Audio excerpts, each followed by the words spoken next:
Hello, everyone. Welcome back to the Shopping Podcast. If you're new here, hey, hello, welcome. And if you're not new here, welcome back.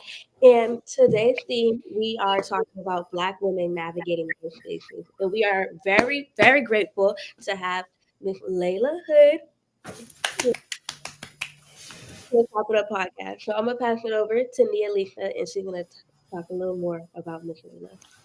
Yeah, so we have a little bit of background information about Mrs. Hood. She's a senior at Lexington High School through the Metco desegregation program. She has a strong interest in the advocacy of equitable education for students of all backgrounds. At school, Lila participates in the club African American Latinx Scholars, an affinity space where students of color come together to discuss current events, challenges within our community, and educate others on our experiences. She assists in piloting Lex Step as a junior coach for elementary and middle school students in the Lexington district. During the summer, Lila works as a classroom assistant for Lexington Metco Jumpstart to help orient incoming students into the Lexington community. Lila also participates in the annual statewide competition, Tenacity, which since freshman year, and has placed in areas of literature and art. Lila is a student at Hamilton Garrett Center for Music and Arts, where she attends classes for vocals and guitar while also participating in youth choir. She is a musician who aspires to pursue a career in music therapy, and in the future, she would like to open a program dedicated to performing arts and career development for youth in her community. So we know quite a bit about Miss Hood. Well, yeah, let's give it up for her one more time. All right. Well, Layla, how are you doing today? Hi, I'm good. That's good. That's good. That's good. So I'm gonna hit you with the first question. What inspired you to become an advocate for equitable education?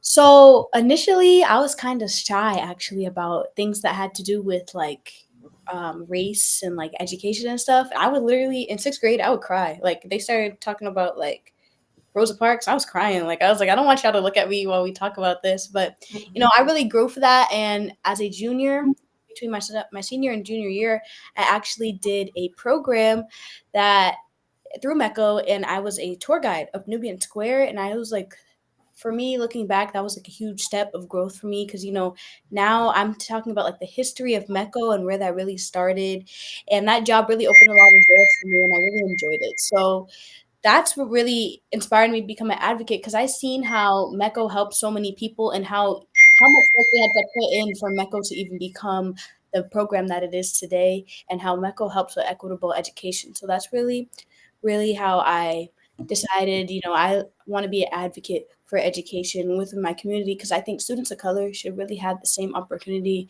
as their white counterparts. Okay, I love that. I love that. Especially as like a fellow Michael kid, I know what you're talking about. Like when I was younger, fifth, fourth grade, whenever the MLK, all of them would be brought up, had turned looking at me, like I was, Yeah. no, I'm. What do I have to do with it? Like I know I'm black, but leave me out of it, for real, for real. But I really like that because I also do a lot of work in making sure like I'm represented in my community, and even though like there's only like 91 Mecco kids out of 1,000 white kids at our school, I just want to make sure we feel comfortable in where we go to school at. Well, I really love that, and I adore what you do. Nia Lisa, you got the next question. Yes. So the next question is, what motivates you to work with incoming Metco students during the summer Jumpstart program? So at Jumpstart, this program, I'm really watching kids that they're coming from like they're experiencing a culture shock actually. What's going on? So like I had a kid, he was acting up all day. And we really bonded. We would wipe the tables after lunch, so he can calm down a little bit. And really he was like one day he was like, there's people here that don't look like me. Like he was being serious and he wasn't even being rude. He was just observing his surrounding. He's like, we're the only black people here. And when you looked around, he was right. We were the only black people here. And then on top of that, they're experiencing a culture shock. They're experiencing um there's academic difference, between their school and where they are now. So, excuse me, sorry. So they're really experiencing that, and I'm a part of that journey for them, and I feel like being a part of that journey is important to me. I like watching them grow. I see them now, like I do work with elementary students still sometimes, and I see like how much they've grown, and really that means a lot to me, honestly, as a classroom assistant. Like first you couldn't read, and now you're like you're doing all of this. That's really important to me. So I appreciate that part of my experience. All right. Um, so you were talking about how going into Metco is a cultural shock. Do you think people consider that when they like do these programs? Like, do you think they consider that aspect that these kids are coming from a completely different community and that there would be some sort of shock or unfamiliarity that comes with it? Or do you think they just did it? I think that when a family, signs up for medical, especially before they had like the lottery or whatever, and they go straight from the hospital to the medical office to put their kid on the list, I know that there has to be a sacrifice. Like families know that there is a sacrifice that happens with that. And however, sometimes when you get there, you're just like, whoa, that's way more than I expected. I didn't, they don't, you can't explain what it's like to be the only black kid in a room, Hmm. really can't explain it. Coming, and it's not only that you're the only black kid in the room, you don't even live there. You live in Boston. So it's not like in between practice you go home and come back. Like you're just staying. And I think a lot of kids don't realize sometimes it's hard to build friendships. If my bus leaves, I'm getting on the bus and going home. While the kids that live in the area, the resident students, they get to play on the playground for like hours after.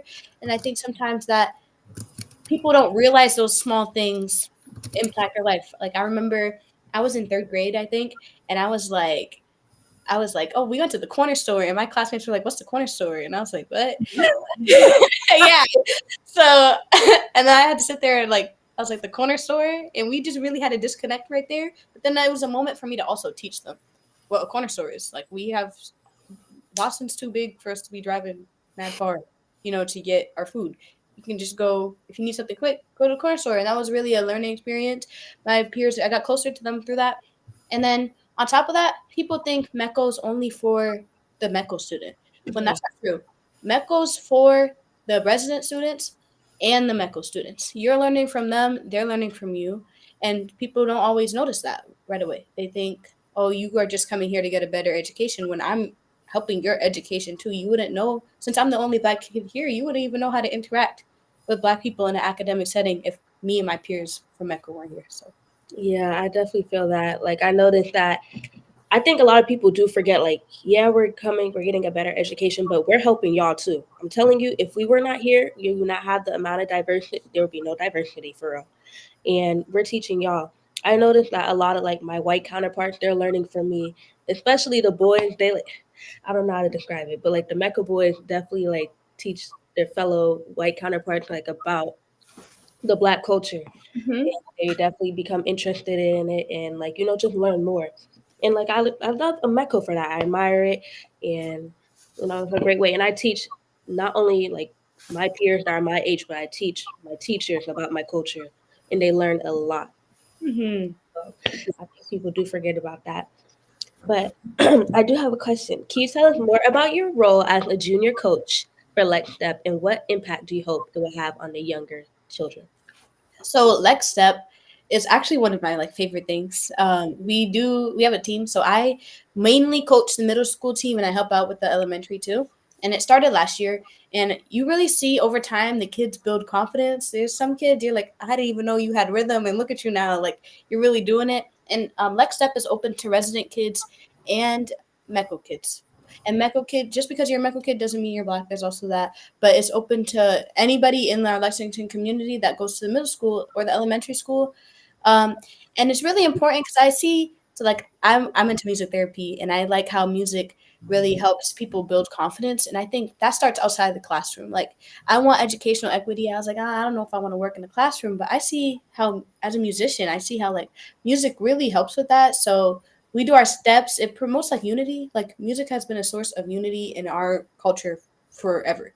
You know, Black people, if you're taking a course, music's definitely going to be in there because of how important it was. Even in like the Great Migration, we brought our music with us. We were like influenced a lot of pop and R&B. That was us, you know, and that really helped us get through and break barriers and stuff in our community. So I think Lex Step is just one more example of that. And I just see how more confident the kids become. And, you know, some of them that were shy start going like, oh, let me help you choreograph the step. And I'm like, bet, like, let's do that. And I just enjoy seeing them come out of their show. Yeah, I love that. I love that. I love dancing. I love that's so beautiful. Me and Lisa, what's the next question? Okay, so the next question is, what challenges have you faced as a Metco student and how have you navigated them? So, what challenges I faced? When I just talk about attending school in a community that's not mine, I mean that. Like, I'm right at my house in Boston right now. Like, I just came from my school in Lexington, and the only thing that's connecting me and Lexington is that bus ride, you Hmm. know? And sometimes that's hard. But on that bus ride, especially when I was younger, I would read books. I would fly through chapter books. And that's why I got my love for reading. And they would always be like, oh, why are you reading on the bus? Like, you're a nerd. But it really helped me, you know? So there's that. Not caring what other people think of you. And that comes from your Mecco peers, your white peers. It doesn't matter. Like, they were like, oh my God, why are you reading books? But then when it's time to, like, do reading stuff, I'm on top of it because I've been reading big books since I was little, you know? And I enjoy it and I've like developed a love for it.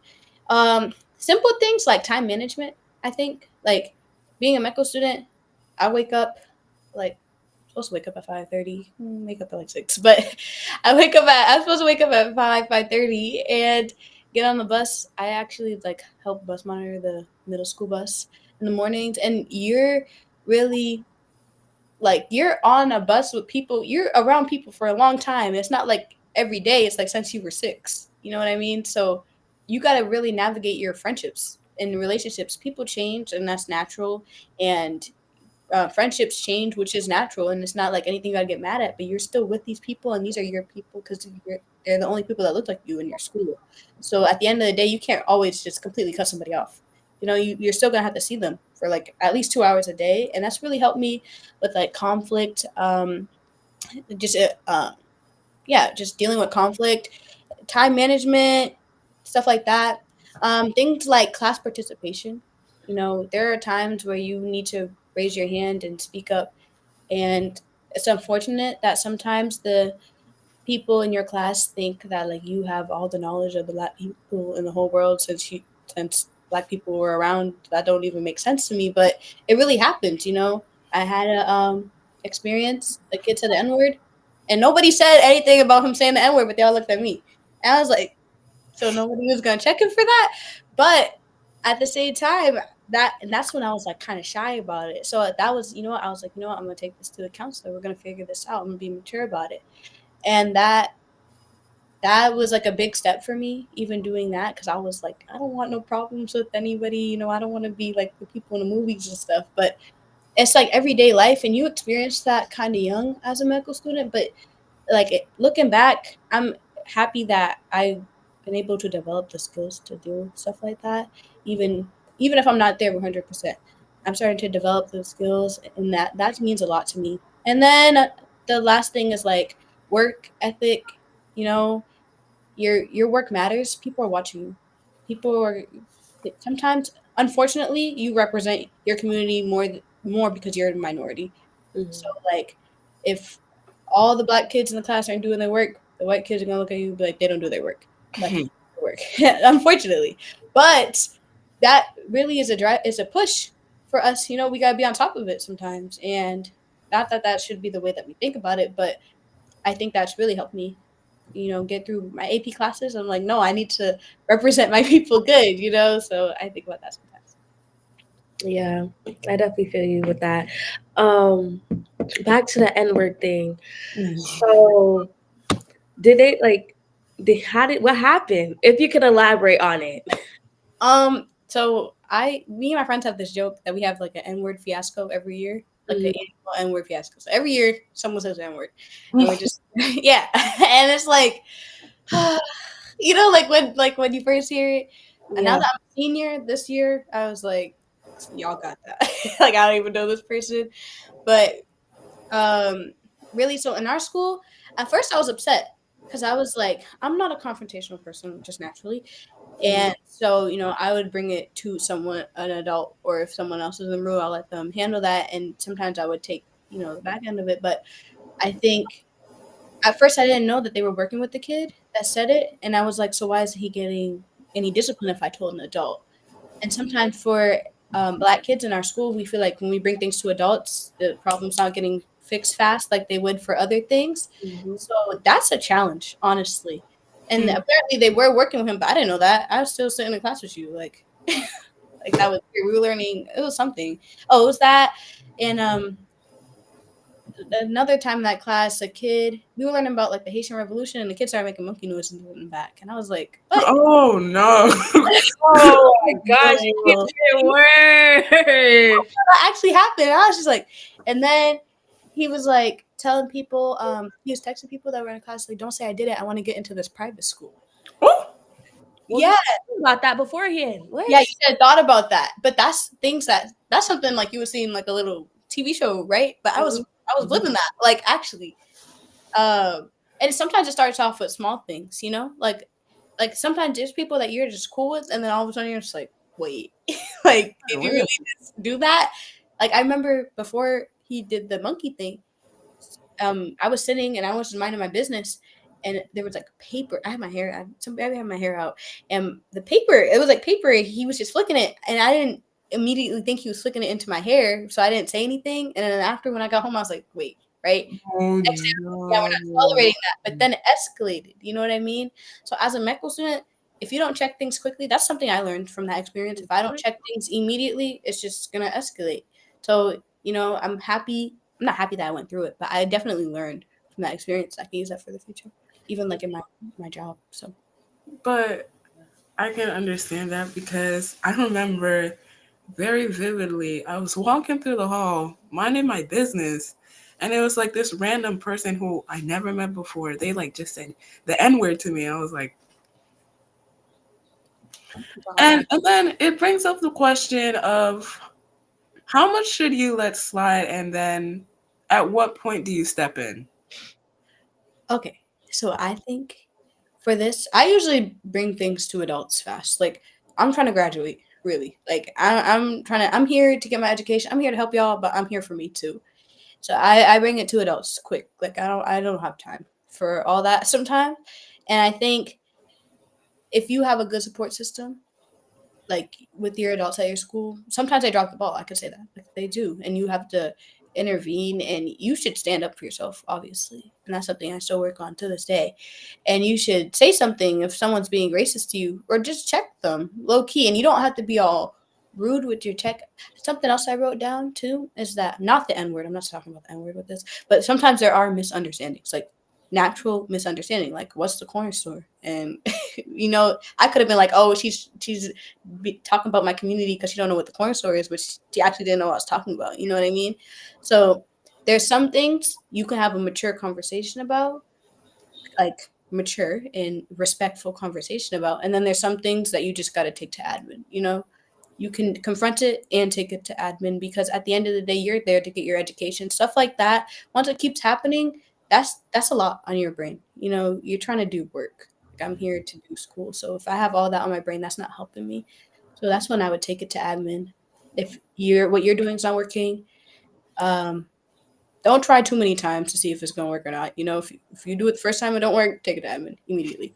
And if it's affecting your school, definitely that you're here for your education. If it requires a conversation, do that too. I think those are important, even down to hairstyles. If a white person respectfully asks me about my hair without touching it, I'm glad. I love hair. I will gladly tell you all about my hair. If you're respectful, you know what I mean?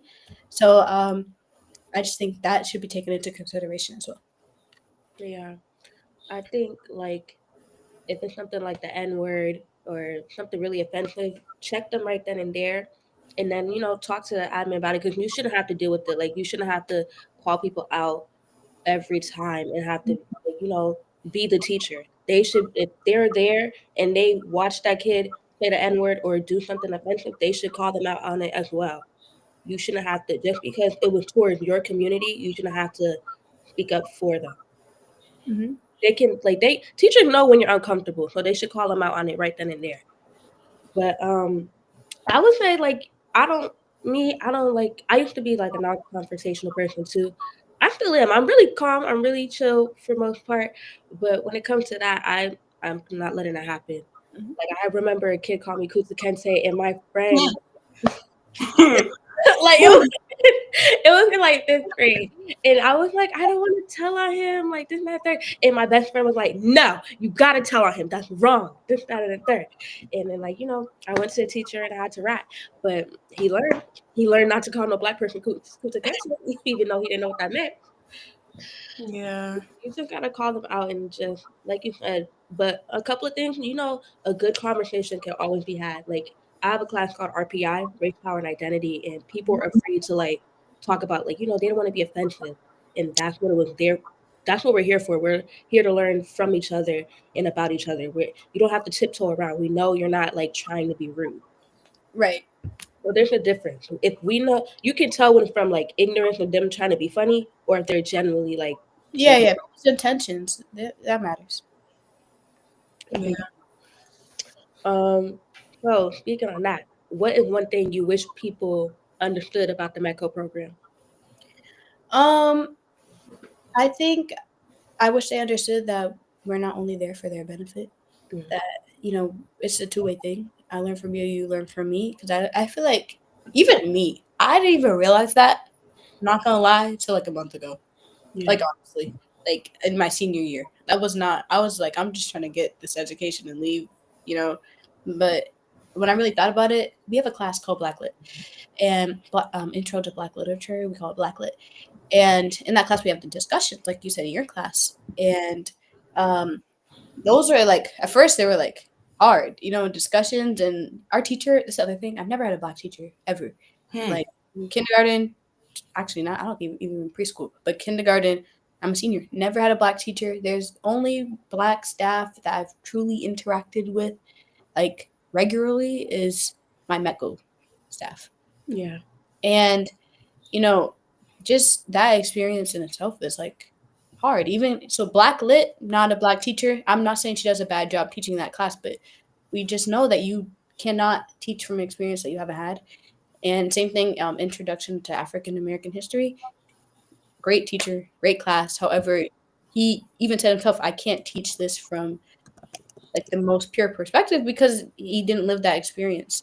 So I think we have like more black admin. I think people need to understand like the not admin, black teachers in our classrooms. I think people need to understand, admin needs to understand why we need black teachers.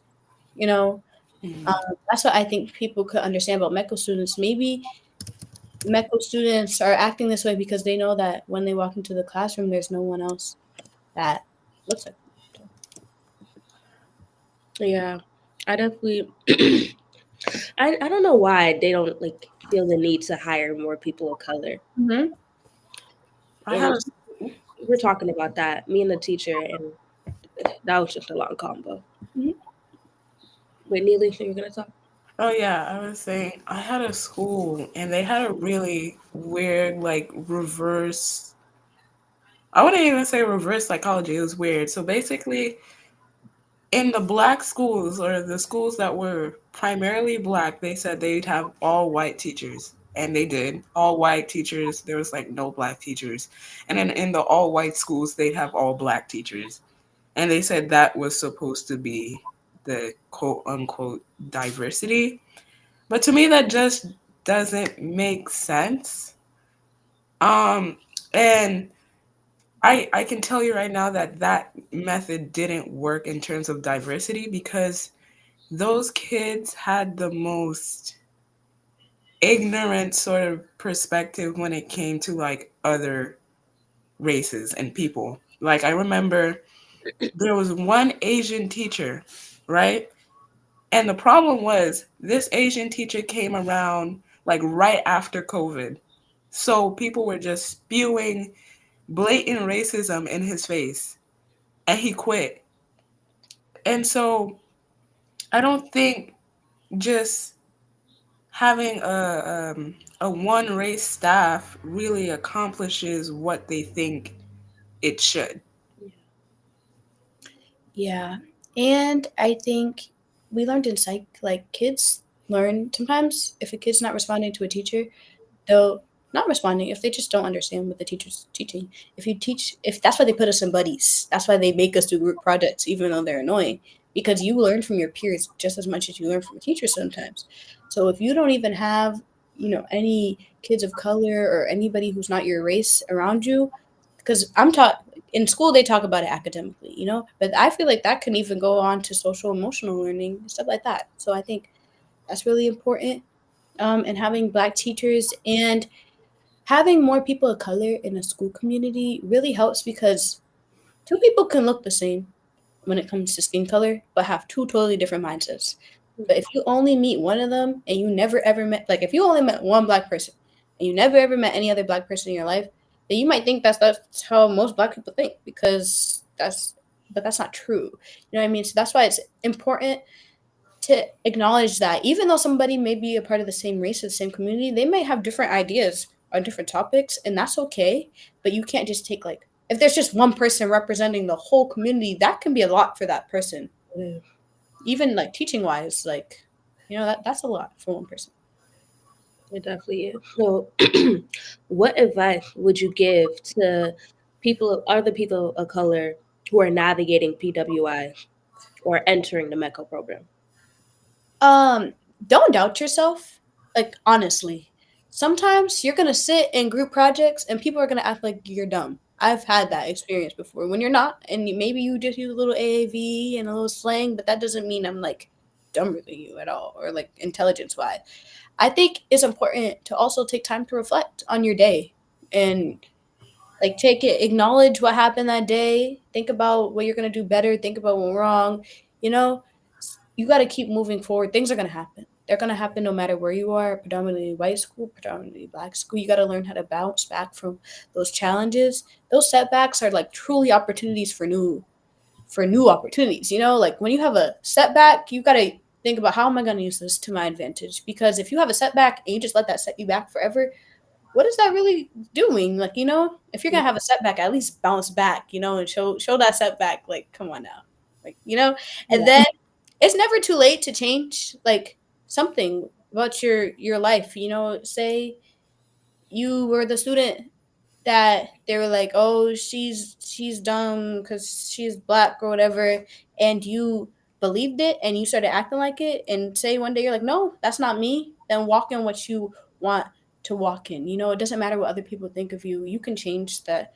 You can't always change people's mindsets, but you are in control of your mindset. So I think that's important as well. exactly. Don't let the outside people like mess up what you have going on. Hmm. Yeah, like where I learned it. I lost my train of thought. But yeah, I love that advice because I think a lot of people need to hear that, especially like Meco kids. And I noticed in like in my Meco, well, among the Meco kids that I go to school with, they kind of just like not feed into the stereotype, but they're like, oh well, they already think we're ghetto anyway, so they kind of got to the point where they don't care anymore. Hmm. And it's like we can't not be telling them like we cannot be doing that. We have to show them like this is who we are. We're here, and what? Like we're just as good as you. We getting into the same colleges as you. So yeah. But Lisa, you got the next question. Yeah. So the next question is, how has your experience in the METCO program shaped your perspective on education and diversity? So I actually did a for psych. I did like our summer reading was about colleges and like SAT prep, and it was about like how people have like SAT and APs are like a mind game. Like sometimes you take it and you're like, I can do this. It's just the way you're asking the question is weird, right? Like honestly, I was like, this should not be this complicated. Why am I reading about refrigerators? Like, but there's some people who there I was reading it and there's people who are a part of higher socioeconomic classes. They can afford hiring a tutor, right? So they get their tutor, teaches them not necessarily like what's the tutor's not necessarily teaching them what's on the test. They're just teaching them how to read the questions. You know what I mean? So, but then you have some people of lower socioeconomic backgrounds, and then just because of the system and our government, usually those are people of color. Just unfortunately, the system, like, we need to change that too, but that's another topic. But, and we don't always have access to those people that can change, who can explain to us how to read the question, and that's not fair. So, in being a Mecco, like, reading that book, I don't think I would have been able to really I see it like kids like my college counselor this, my college counselor that. I'm like, I'm just doing my college applications. So like you can see how as a medical student, your access to resources may be very different from your peers. And you just got to look for the resources that you can, because there's a lot of resources and sometimes they're accessible. You just got to find it. Like as a medical student, and that can be hard at first because for some kids it's handed to them, like it's literally like since they were born they have legacy in this school, it's being handed to you. And a lot of us, we may not know that we have that readily available for us. So I think it's important to like search out for your opportunities. MECA program has really taught me that.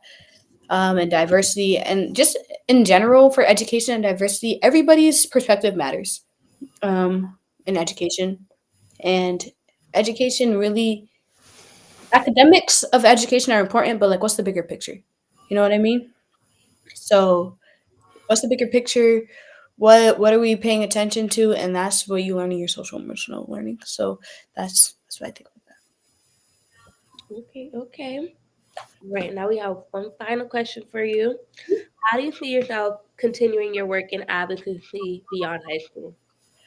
that. So I want to attend college for music therapy because I enjoy music so much. It's like one of my greatest passions. So, music therapy and how we use music therapy to actually help us outside of the classroom. Like I play guitar and I like teaching people, if they want to learn something quick, let's do it. We're like on the piano, let's do it. We got 5 minutes, let's learn Oh McDonald how to farm, and it's just fun. And, like you see people light up over small things like that.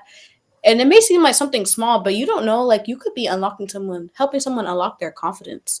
You know what I mean? I mean, that doesn't mean you're like the next Beyonce or whatever. I don't think I'm the next Beyonce, but I think it's just like music is just so cool how you can express yourself through step, through dance, through if you are a singer, if you're a musician, if you want to rap, do whatever you want. And I want to open a program um, in my own community. I want to come back home wherever I go to college. I want to come back home and open a community dedicated to music therapy, performing arts, career development, stuff like that, so that kids can really experience unlocking their confidence through music. Because I used to have bad stage fright, and I have like bad stage fright, and now I just can't like shut up. So I think that music helped me unlock my confidence. So I want to use music to help others unlock their confidence so that they can use that confidence in places where they can advocate for their community. Oh my gosh, I love that plan. Do you know where you're going to college? I got into Berkeley School of Music, Yes. and I'm waiting for Howard. So Howard comes out April 1st. So I'm excited for Everybody's waiting for Howard out here. that. Yeah, You said you're not gonna be the next Beyonce. She might have some competition. You don't know. maybe. Layla, you coming for her. But we do have. I'm gonna hand over the mic to Elijah, who is another co-host, and he should be coming at any minute right now. Yeah. Hello. Hi. Hey. As you know, our guest Laila Hood is a multi talented and not only runs a step team but also is a singer and guitar player here is her talented on display at Berkeley.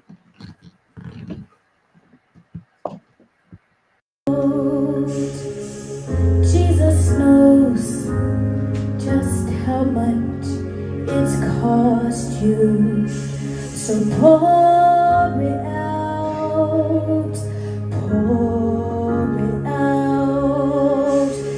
He is near, drawing near. He is near to the broken-hearted, and He is here, always here. Come on, So Cole. pour it out, pour it out. See,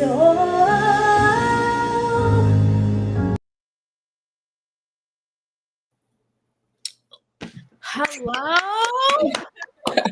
Like, again, Beyonce, Rihanna, competition right here. With album dropping. Right.